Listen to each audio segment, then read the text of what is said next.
ഉംറക്ക് പോയ സമയത്ത് ഞങ്ങളുടെ കൂടെ 19 പേരുണ്ട്. അപ്പൊ ഞങ്ങൾ ഹറമിലെത്തി ഞങ്ങളുടെ റൂമിൽ, ഞങ്ങളുടെ ഹോട്ടലിൽ ഞങ്ങൾ ചെന്നു. ഫ്രഷ് ആവാൻ വേണ്ടി ടോട്ടൽ എല്ലാവരും റൂമിലേക്ക് പോവാണ്. റൂമിലേക്ക് പോകുന്ന സമയത്ത് ഞാൻ പറഞ്ഞു എല്ലാവരോടും 8 മണി സമയത്ത് എല്ലാവരും എന്ത് ചെയ്യണം, ഭക്ഷണം കഴിക്കാൻ വേണ്ടിയിട്ട് മെസ്സിലേക്ക് വരണം. ഒരാൾ എൻ്റെ അടുത്ത് വന്നിട്ട് പറഞ്ഞു, അതെ ഞാൻ റൂമിൽ വെച്ചിട്ട് ഭക്ഷണം കഴിച്ചാൽ മതിയോ, അതിനെനിക്ക് അനുവാദം തരുമെന്ന് ചോദിച്ചു. ഞാൻ ചോദിച്ചു അതെന്താ അങ്ങനെ, ഒരു മാസ്ക് ഇട്ട മനുഷ്യനാണ്. ഞാൻ ചോദിച്ചു നിങ്ങൾ മാത്രം അങ്ങനെ എന്താ, നമുക്ക് എല്ലാവർക്കും ഒന്നിച്ച് ഭക്ഷണം കഴിച്ചാൽ പോരെ, അതല്ലേ എൻ്റെ ഒരു ശരി എന്ന് പറഞ്ഞു.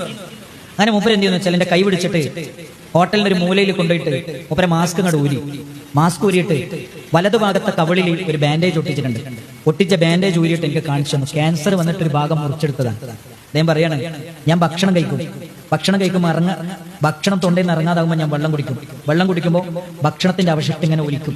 അത് കാണുമ്പോൾ നിങ്ങൾക്ക് അറപ്പാകൂല്ലെങ്കിൽ ഞാൻ അവിടെ വന്നിട്ട് ഭക്ഷണം കഴിക്കും, നിങ്ങൾക്ക് അറപ്പാവും. അതുകൊണ്ട് ഞാൻ എൻ്റെ റൂമിൽ നിന്ന് ഭക്ഷണം കഴിച്ചോട്ടെ.